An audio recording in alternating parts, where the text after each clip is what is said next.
Day 1 of creating new look every day. मैले चाहिँ अब एभ्री डे नयाँ लुकहरू क्रिएट गर्ने डिसाइड गरेको छु फर 30 डेज।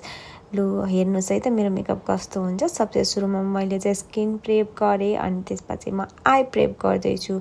अनि म चाहिँ आई मेकअप आज मेरो हुडा ब्युटीको नटी न्युड प्यालेस र नटासा डेनोनाको चाहिँ नयाँ मेरो प्यालेट जुन मलाई दिदीले अस्ट्रेलियाबाट पठाइदिएको त्यसबाट आई लुक क्रिएट गर्दैछु। अनि एकदमै राम्रो छ है यो दुईटै palette, you can also by.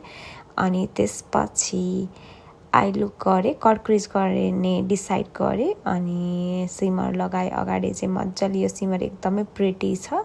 अनि मैले चाहिँ कलर करेक्ट गर्दैछु। मेरो आजको चाहिँ मेन सो स्टपर भनेको चाहिँ आइज हो है guys, you have to watch till the and.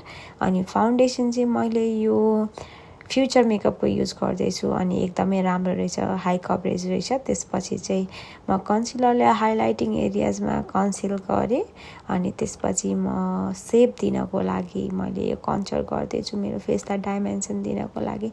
त्यसपछि blush, my all time favourite, blush नलाइ त मेरो मेकअप लुकै कम्प्लिट हुँदैन।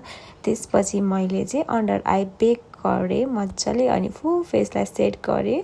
त्यसपछि मैले पाउडर ब्लस लगाएर ब्लसलाई पनि सेट गरेँ अनि मैले अफ क्यामेरा ब्रन्जर पनि गरेको थिएँ।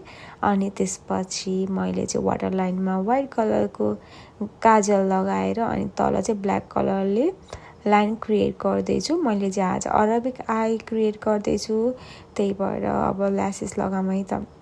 ल्यासेस चाहिँ मैले अफ क्यामेरा लगाएँ अनि ल्यासेस लगाइसकेपछि मेरो आई चाहिँ यस्तो प्रिटी देखिरहेको थियो। तर लिप्स लाउँदा चाहिँ कस्तो भयो, लिप्स चाहिँ मेरो अल टाइम फेभरेट हो यो लिप कम्बो। त्यसपछि मैले हाइलाइट गरेँ। आइज हेर्नु न कस्तो राम्रो के, वाउ म त एकदमै लाइक हुन्छ नि खुसी भइरहेको छु यो भोइस ओभर गर्दा पनि आइज हेरेर। अनि मैले फेसलाई सेट गरेँ अनि त्यसपछि मेरो फाइनल लुक हेर्नुहोस् त guys, I am looking so pretty. अनि thank you for watching and wasting your time till the and.